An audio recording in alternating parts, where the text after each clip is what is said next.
முறையில போகுது. இப்ப கோதுமை உங்களுக்கு தெரியும் என்னவாயிருச்சு. அந்த வசனத்துல எந்த ப்ராடக்ட் அளந்து கொடுப்பாங்கன்னு இருக்கு பாருங்களேன். திருப்பி வாசிங்க அத.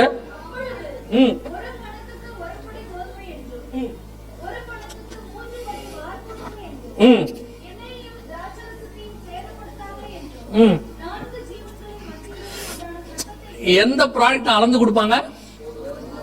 இன்னைக்கு வேர்ல்டே எதுக்கு அலையுது? யூரோப்பியன் கண்ட்ரீஸ்ல இருந்து அத்தனை பேரும் ஒரு பொருளை தான் கேட்டுக்கிட்டே இருக்கிறான். எதை கேட்கிறான்? கோதுமையை தான் கேட்கிறான். இந்தியாவும் கோதுமை ஏற்றுமதியை நிறுத்திருச்சு. உக்ரைன் தான் உலகத்திலேயே அதிக கோதுமை ஏற்றுமதி பண்ணக்கூடிய நாடு. ரஷ்யா தான் 2வது கோதுமை ஏற்றுமதி பண்ணக்கூடிய நாடு. இப்ப 2 பேரும் கோதுமை இல்லைன்ட்டான். 3வது நம்மள இல்லைன்ட்டான். இப்ப கோதுமை அளந்து கொடுக்கிற இடத்துக்கு வந்துருச்சு. எவ்வளவு பெரிய ப்ராபசி பாருங்க. அரிசியை பத்தி சொல்லல, மாவை பத்தி சொல்லல, எதை பத்தியும் சொல்ல. பர்டிகுலரா எதை பத்தி சொல்லிருக்கு? கோதுமையை பத்தி சொல்லப்பட்டிருக்கு. இது வந்து எழுதும் போது நல்லா தெரிஞ்சுக்கொள்ளுங்க. பத்மு தீவுக்குள்ள இருக்கிறாரு, அவரு ஜெயில இருக்கிறாரு. ஏதோ கோதுமை களஞ்சியத்துல உட்காந்துட்டு எழுதினார் நினைச்சிட போறீங்க.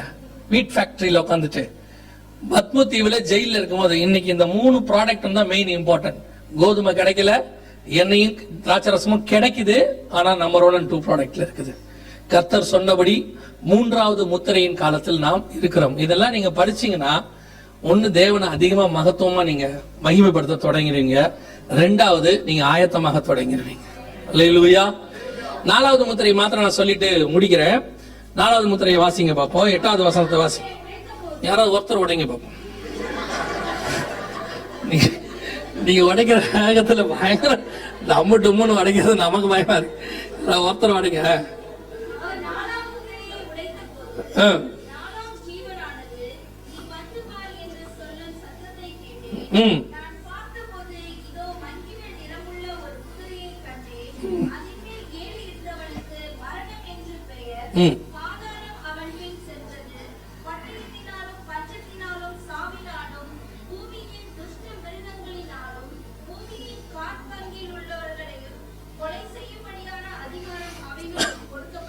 இதுதான் அடுத்த 3rd வேர்ல்டு வார்ல நடக்க போறதான சம்பவம்.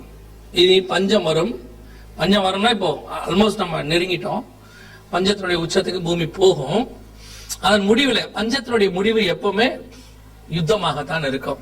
1ஆம் உலக யுத்தத்தும் காரணம் வந்து மிக மோசமான பஞ்சம். அதுக்கு ஆரம்பிச்ச விஷயம் வேற. ஆஸ்திரியா தேசத்து இளைஞனுக்கும் ஜெர்மனி தேசத்துல இருந்தவனுக்கும் ஏற்பட்டதான தனிப்பட்ட சண்டை யுத்தமா மாறுச்சு. ஆனா ஏன் அதை யுத்தமா மாத்தினாங்க உலக நாடுகள்னா, அப்போ மிகப்பெரியதான ஒரு பொருளாதார வீழ்ச்சி 1920 இருந்துச்சு. சோ அதுக்கு முன்னாடி மிகப்பெரியதான ஒரு போராட்டம். அதே மாதிரி 2nd வேர்ல்டு வார். பஞ்சம் வந்தால் பூமியில என்ன வரும்? ஏன்னு கேட்டுக்கலாம். எல்லாருக்கிட்டையும் இருக்காது. எல்லாருக்கிட்டையும் இல்லைன்னு இவன் என்ன பண்ணுவான்னா, ஒருத்தன் கடன் நிறைய வாங்கியிருப்பான், இன்னொருத்தங்கிட்ட கடன் கொடுக்கறதுக்கு இருக்காது. இப்ப இந்த கடன் வாங்கினவன் கொடுக்க மாட்டேன்பா, இவனுக்கு அவனுக்கு சண்டை வரும்.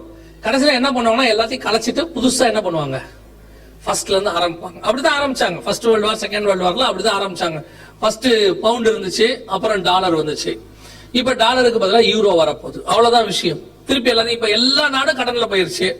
எல்லாரும் இதை க்ளோஸ் பண்ணிட்டு திருப்பி ஃபர்ஸ்ட்ல இருந்து ஆரம்பிச்சா நல்லா இருக்குமே. நம்ம வீட்டுல பையன் கேரம் போர்டு விளையாடும் போது பாத்திருக்கீங்களா? விளையாடினே இருப்பான், தோக்கற வரும்போது எல்லாத்தையும் காரியம் கழிச்சிருவான். கலச்சு சொல்லிடுவாங்க, அதெல்லாம் முடியாது, ஃபர்ஸ்ட்ல இருந்து விளையாடலாம் அப்படின்பா. அந்த மாதிரி இப்ப இவங்க பெரிய கேரம் போர்டு விளையாடிட்டு இருக்கிறாங்க. சரியா? இப்ப எல்லாத்தையும் சேர்ந்து என்ன பண்ண போறாங்க அப்படின்னா, அத்தனை பேர் சேர்ந்து ஒரு வார் ஸ்டார்ட் பண்ணுவாங்க. அந்த வார்ல 4 விதமான மரணம் வரும் என்று அங்கே சொல்லப்பட்டிருக்கு. 4 விதமான மரணம் அங்க என்னென்ன இருக்கு அப்படின்னு பாத்தீங்கன்னா, ஒண்ணு பட்டயத்தினாலும், இது யுத்தம். அது நம்ம குண்டு போடுறாங்க, சாவுறாங்க, நியூக்ளியர் வார் எல்லாம் இருக்குது பட்டயத்தினாலும். 2வது அந்த யுத்தத்தின் விளைவாக ஏற்படக்கூடியதான ஜனங்கள் சாப்பாடு இல்லாம, இப்ப உக்ரைன் பிரச்சனை நீங்க பாத்துட்டு இருப்பீங்க கண் கூட, எத்தனை பேர் சாப்பாடு இல்லாம இருக்கிறாங்க அப்படின்னு நம்ம பார்த்துட்டே இருக்கிறோம். பஞ்சத்தினாலும். அடுத்து சாவினாலும்னா இங்கிலீஷ்ல வந்துட்டு நேச்சுரல் கலாமிட்டிஸ் இருக்கு. அதாவது பூகம்பம் ஏற்படுதல், சுனாமி வருதல், இதெல்லாம் வரும். உங்களுக்கு தெரியும் நினைக்கிறேன். 2nd வேர்ல்டு வார் எப்படி முடிஞ்சிச்சுன்னு தெரியுமா உங்களுக்கு? ஹிட்லர் வந்து சண்டை போட்டுக்கிட்டே இருக்கிற, எல்லாரையும் ஜெயிச்சுக்கிட்டே இருக்கிறாரு. கடைசியா ஹிட்லர் யாராலையுமே என்ன செய்ய முடியல, கண்ட்ரோல் பண்ண முடியாத இடத்துக்கு போயிருச்சு. கடைசியில ஹிட்லர் ரஷ்யாவுக்குள்ள நுழைஞ்சிட்டாரு. ரஷ்யாவுல நுழைஞ்சு ரஷ்யாவை பிடிக்க ஆரம்பிக்கிறாரு. அது அவங்களுக்கு வின்டர். அப்ப உள்ளே போகும்போது பயங்கரமான பனிப்பொழிவு. அதுல பாதி பேர் பனிப்பொழிவுல என்ன செஞ்சுட்டான், செத்துட்டான். அப்ப ஸ்டாலின், அப்ப அந்த ஸ்டாலின், ரஷ்யா ஸ்டாலின், அவர் என்ன சொன்னார்னா, குண்டு வேஸ்ட் பண்ணாதீங்க, அவங்க உள்ள வரட்டும்ட்டாரு. உள்ள வர வர வர அவங்க என்ன ஆக ஆரம்பிச்சாங்க, சாக தொடங்கினாங்க. செகண்ட் வேர்ல்டு வார் முடிவுக்கு கொண்டு வந்து ஒரு நேச்சுரல் கெலாமிட்டி, மிகப்பெரியதான பனி பொழிவு, அதுல அவங்க எல்லாம் சாகும் போது மிச்ச மீதி உள்ளவங்களுக்கு சைக்காலஜிக்கலி அவங்க இதாயிட்டாங்க, இதுக்கு மேல நம்ம பிழைக்க மாட்டோம்னு. அதுக்கப்புறம் தான் அவங்க திருப்பி அடிச்சாங்க. செகண்ட் வேர்ல்டு வார் முடிவுக்கு வந்துச்சு. யோபு புஸ்தகத்துல இருக்குது, ஆண்டவர் சொல்வாரு, நியாய தீர்ப்புக்கு சில காரியத்தை மேல வச்சிருக்கிறாராம். அதுல ஒண்ணு பனி. அது எப்ப நடந்துச்சுன்னா ஹிட்லர் காலத்துல நடக்கும். எல்லாமே பைபிள்ல உள்ள ஒரு விஷயம் தான். இப்போ அதே மாதிரி ஒரு பெரிய நேச்சுரல் கெலாமிட்டி ஒன்று நடக்கும், மிகப்பெரியதான பேரழிவு ஒன்று நடக்கும். எங்க சாவினாலும்ங்கிறது இங்கிலீஷ்ல அப்படி இருக்கு. அப்போ நாலாவது என்ன இருக்குது, பூமியின் துஷ்ட மிருகங்களினாலும் அப்படிங்கிறதுக்கு நான் உங்களுக்கு ஒரு விளக்கம் ஏற்கனவே வரும்போது தந்தவங்க ஞாபகம் இருக்குமா தெரியல. இருக்கிற எல்லா வியாதியோடைய பேஸ் எங்க இருக்குன்னு பாருங்க, எதுல இருந்து வருதுன்னு சொல்லுவாங்க. எல்லா வியாதியுமே நீங்க எடுத்துக்கோங்க, எல்லா வியாதியும் எங்க இருந்து வந்துச்சு, ஏதாவது ஒரு மிருகத்தில இருந்து வந்துச்சுன்னு சொல்லுவாங்க. இப்ப எய்ட்ஸ் வந்து சிம்பன்சி குரங்குல இருந்து வந்துச்சுன்னு சொல்றாங்க. அப்புறம் வந்துட்டு எபோலா வந்து வௌவால்ல இருந்து வந்துச்சுன்னு சொன்னாங்க. இப்போ இந்த கொரோனா கூட எதுல இருந்து வந்துச்சு, ஊகான் மாநிலத்தில் உள்ள மார்க்கெட்ல உள்ளதான பாம்பு இந்த மாதிரி காரியங்கள்ல இருந்தா பேட்ஸ் வௌவால் இது மேல இருந்து வந்துச்சுன்னு சொன்னாங்க. அதே மாதிரிதான் கேமல் ஃபீவர்னு ஒண்ணு இருக்குது, உங்களுக்கு தெரியுமா? உங்க ஏரியால தான் இருக்குது கேமல் ஃபீவர், ஒட்டக காய்ச்சல் ஒண்ணு இருக்கு. நம்ம ஊர்ல மாட்டு காய்ச்சல் ஒண்ணு உண்டு, பன்னி ஃபீவர், அத மூளை காய்ச்சல், ஸ்வைன் ஃப்ளூ அப்படின்னு சொல்லுவாங்க. இது எல்லாத்துக்கும் பின்னாடி என்ன இருக்குது, ஒரு மிருகம் இருக்கு. அந்த மிருகம் பர்டிகுலரா பைபிள்ல சொல்ற துஷ்ட மிருகமா இருக்கும். ஒட்டகம் பைபிள்ல உள்ள துஷ்ட மிருகம், பன்னி பைபிள்ல உள்ள துஷ்ட மிருகம், வௌவால் பைபிள்ல உள்ள துஷ்ட மிருகம். லேவி ராகமத்துல இருக்கு, இதெல்லாம் நீங்க படிச்சாங்க தெரியும். வௌவால் அதுல உள்ள துஷ்ட மிருகம். நீங்க எடுத்து பாருங்க, மேக்சிமம் பைபிள்ல எதெல்லாம் துஷ்ட மிருகம் இருக்கோ அது எல்லாத்துல இருந்து இவங்க வியாதி வந்ததுன்னு சொல்லுவாங்க. இப்ப இருக்க வியாதி எல்லாம் எப்படி வருது அப்படின்னு கேட்டா, அதுல இருந்து வராது, அதுல இருந்து என்ன செய்யாது, வராது. இவங்க என்ன பண்ணுவாங்கன்னா, அந்த மிருகங்களுடைய கழிவுகள், அதனுடைய எச்சங்கள் இதுல இருந்து எடுத்து சில வைரஸை உண்டாக்குவாங்க. உண்டாக்கிட்டு அதை தான் பரவ விடுவாங்க. இப்ப அப்படி பரவ விடுறதுதான் நம்ம சொல்லக்கூடிய பயோ வைரஸ் நம்ம சொல்றோம், பயோ வார் அதெல்லாம் நம்ம சொல்றோம் இல்லையா. இந்த வைரஸ் எல்லாம் அதுல தான் வருது. இப்ப இந்த மிருகங்கள் எல்லாம் பாத்தீங்கன்னா துஷ்ட மிருகம். இதுல இருந்து எடுத்து தான் அதை ஜனங்களுக்குள்ளே பரவ விடுறாங்க. பரவ விட்டு பெருமளவுல டீபாப்புலேஷன், அதுக்கு பேர் என்னது, டீபாப்புலேஷன். இப்ப இந்த பூமியானது 700 கோடி மக்களை தாங்காது. சோ இப்ப என்ன பண்ணணும் அப்படின்னு கேட்டா, அந்த மக்கள் தொகையை குறைக்கணும் அப்படின்னு சொல்லி ஒரு குரூப் ஆஃப் பீப்புள்ஸ், மேல் மட்டத்தில் இருக்கிறவங்க இதெல்லாம் செய்யறாங்கன்னு ஒரு ரூமர் இருக்கு. அதன்படி பெருமளவுல ஜனங்கள் வந்து சாவாங்க. இப்போ கொரோனால எவ்வளவு பேர் செத்துருப்பாங்க தெரியலையா? ஜோ பைடனுடைய ஸ்டேட்மெண்ட் இது. ஜோ பைடன் என்ன சொல்றாரு அப்படின்னு கேட்டீங்கன்னா, செகண்ட் வேர்ல்டு வார்ல செத்ததை விட அதிகமானவர்கள் அமெரிக்காவில் என்ன செஞ்சிருக்கிறாங்க, கொரோனாவில் செத்து இருக்கிறாங்கன்னு சொல்லி வாஷிங்டன் போஸ்டுக்கு ஜோ பைடன் கொடுத்ததான ஒரு பேட்டி. செகண்ட் வேர்ல்டு வாரை விட அதிகமானா, செகண்ட் வேர்ல்டு வார்ல மினிமம் 4.5 கோடி பேர் செத்து இருக்கிறாங்க.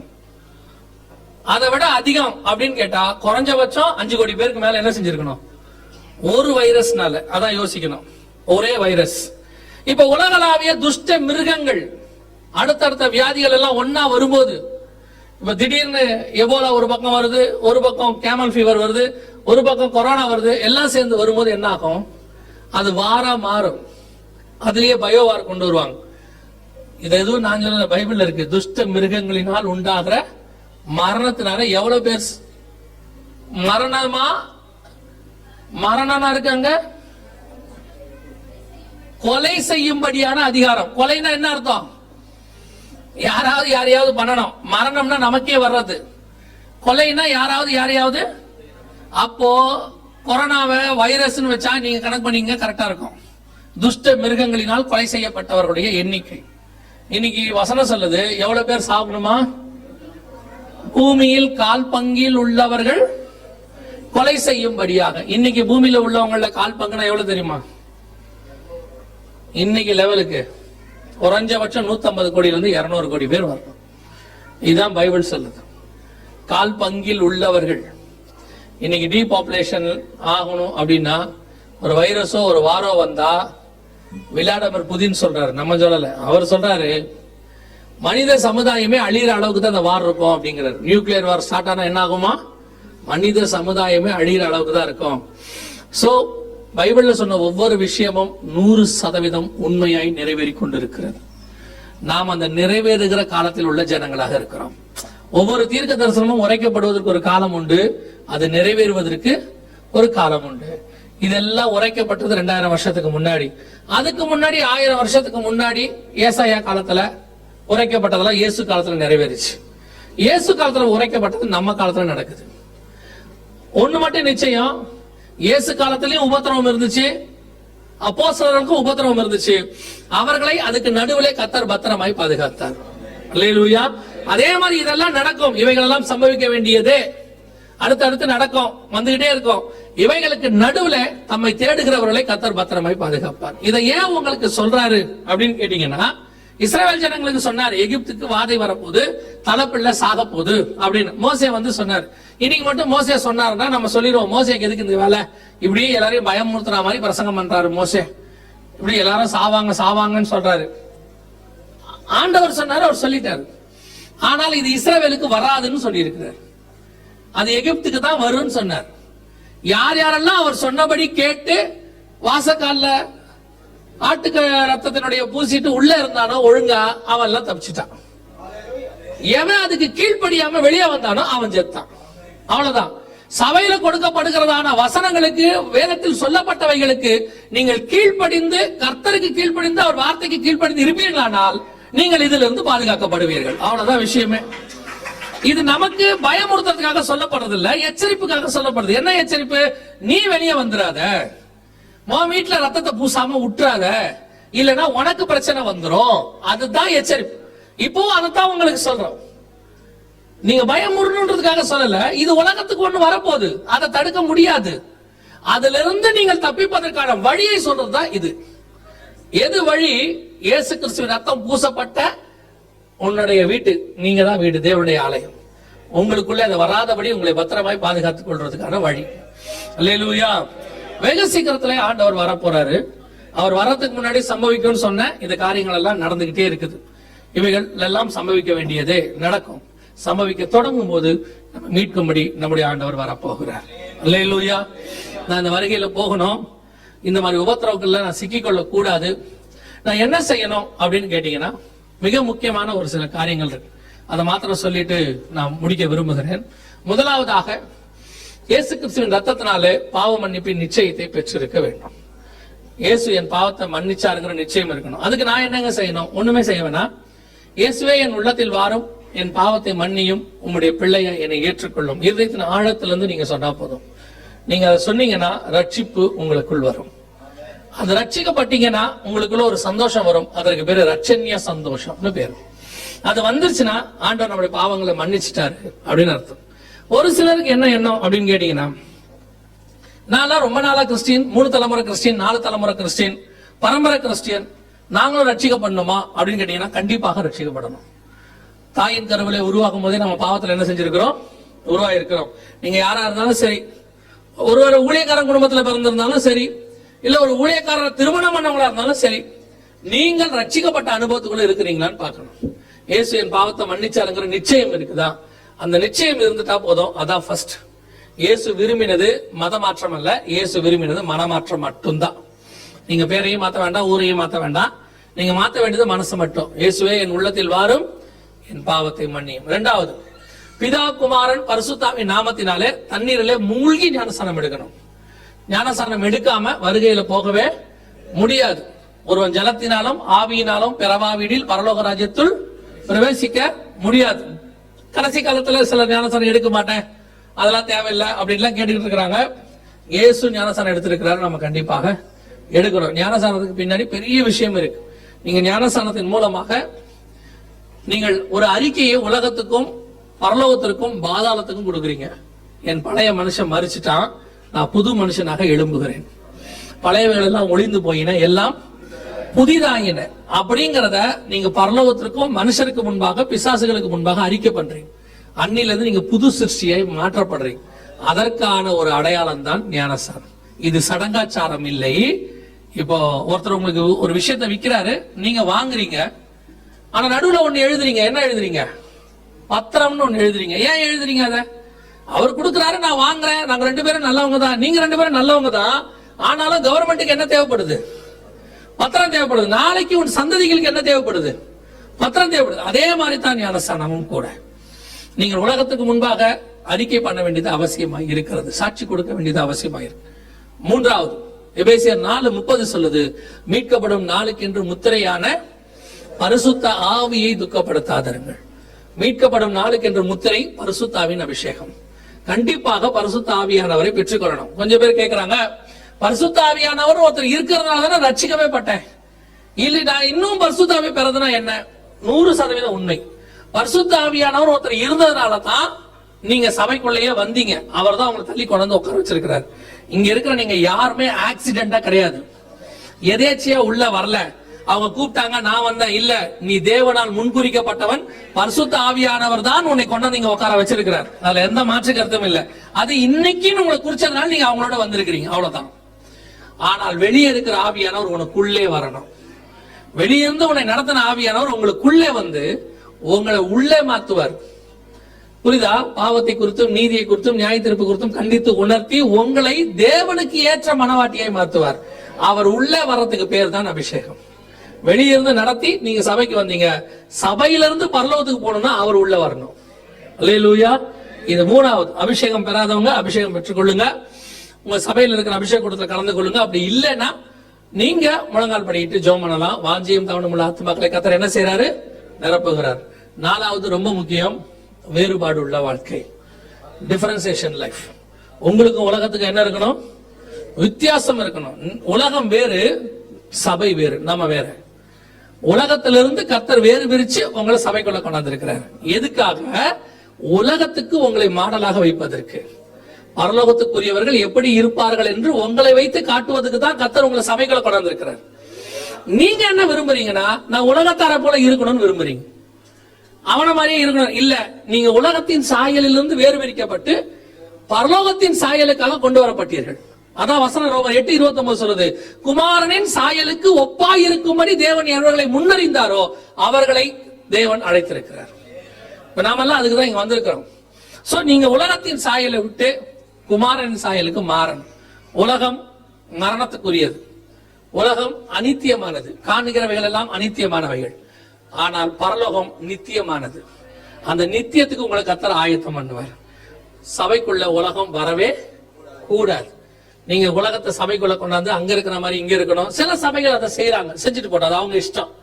அங்க ஆடுறாங்க, விசில் அடிக்கிறாங்க, அங்க எல்லாரும் ஒருத்தர் கை பிடிச்சி ஆடுறாங்க, தூக்கி பிடிச்சி ஆடுறாங்க, ஆடட்டும், ஒன்றும் பிரச்சனையே இல்லை.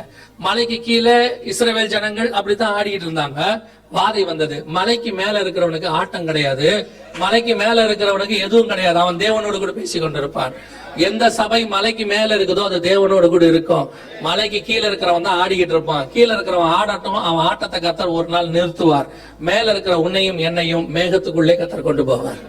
அல்லேலூயா. அப்ப வேறுபாடு உள்ள வாழ்க்கை ரொம்ப முக்கியம். அங்க இருக்கிற மாதிரி எல்லாம் இங்க இருக்கணும்னு நினைக்காதீங்க. வெளியே நீங்க மாறணும்னு நான் உங்களுக்கு சொல்லல, உள்ள மாறுங்க, வெளியே தானா மாறிடும். உள்ள மாறணும், வெளியே என்ன செஞ்சிருவான்? ஆட்டோமேட்டிக்கா மாறிடுவான். ஏன்னா நம்ம ஊர்ல சொல்லுவாங்க, அகத்தின் அழகு முகத்தில் தெரியும். உள்ள மாறினவனால வெளியே மாறாம இருக்கவே முடியாது. உள்ள மாறாம நீ வெளியே மட்டும் யாரோ சொல்றாங்கன்னு மாறிட்டீங்கன்னு வச்சுக்கோங்க, அது மாய்மாலம். நான் ஒரு உதாரணத்துக்கு தான் இதை சொல்றேன். நிறைய கழட்டுன்னு சொல்றோம், நீ உள்ளேயே அதை வெறுத்துட்டீங்கன்னா ஆட்டோமேட்டிக்கா வெளியே கழட்டிடுவீங்க. நீங்க உள்ள வெறுக்காம நாங்க சொல்றோம்னு கழட்டிட்டீங்கன்னு வச்சுக்கோங்க, பீரோக்குள்ளதான் வச்சிருப்பீங்க. அப்புறம் எல்லாரும் போன பிறகு திறந்து எடுத்து பாப்பீங்க. அப்புறம் கதவை சாத்திட்டு போட்டு பாப்பீங்க. அப்புறம் ஒரு செல்ஃபி ஒண்ணு எடுத்துட்டு டெலீட் பண்ணிடுவீங்க. இது மாய்மாலம். நீ போறத போட்டுங்க, உங்களுக்கு கழட்டணும்னு கர்த்தர் சொன்னா கழட்டிடுங்க. உள்ளுக்குள்ள ஆசை இல்லாம பாத்துக்கணும், அவ்வளவுதான். உள்ள எதா இருந்தாலும் வெறுக்கணும். நான் சொல்றது உங்களுக்கு புரியுதா? சில ஆட்கள்லாம் பாத்தீங்கன்னா எவ்வளவு வச்சிருக்கான், ஆனாலும் உள்ளுக்குள்ள அவனுக்கு என்ன வர மாட்டேங்குது? வெறுப்பு வர மாட்டேங்குது. ஆனா நீங்க அவனை பாருங்க, ஹல்லேலூயா, சோதரம் இவர் ஏமாந்துருவார். அந்த பிரதர் இருக்காரு, இல்ல எல்லா ஊழியக்காரங்களும் என்னைய சேர்த்து தான் சொல்றேன். இல்ல அவர் ஐயோ அந்த பிரதர் பிரைஸ் தி லார்ட்ல பிரைஸ் தான் வரும், தி லார்ட் வெளியவே வராது. அவ்வளவு நம்ம பையனை ஏதாவது வீட்டுக்கு கூட்டு போனோம்னா அவன் சீட் முனையில் இப்படி உட்காந்துருப்பான். அந்த வீட்டுக்காரர் சொல்லுவாரு, பையன் என்ன இவ்வளவு சாஃப்டா இருக்கான் அப்படின்னு. நமக்கு எப்படி இருக்கும்? படுபாவி எப்படி நடிக்கிறான் பாரு, வீட்டுக்குள்ள இவன் பண்ற இம்சை எனக்கு தானே தெரியும். இல்ல சில அப்பா அம்மா எல்லாம் பொறுக்க முடியாம சொல்லுவாங்க, அவன் நடிக்கிறான் சார், அவன் வீட்டுல வந்து பாருங்க அப்படிம்பாங்க. சிரிக்கிறீங்களா? அப்படிதான் ஆண்டவர் நினைச்சுருப்பாரு. எப்படி உட்காந்துருக்கான் பாரு படுபாவி, எவ்வளவு நல்லவன மாதிரி இருக்கான் பாரு, இடிச்சவன பிரைஸ் இருக்கட்டும். வெளியே கார்ல ஒருத்தன் குறுக்குல உடனே அவ்வளவுதான் கதை முடிச்சு. உள்ளே மாறினா எல்லாம் மாறும். வெளியே மாறணுன்றது முடிவெடுக்காதீங்க, உள்ள மாத்துங்க, வெளியே எல்லாமே தானாய் மாறும். அல்லேலூயா.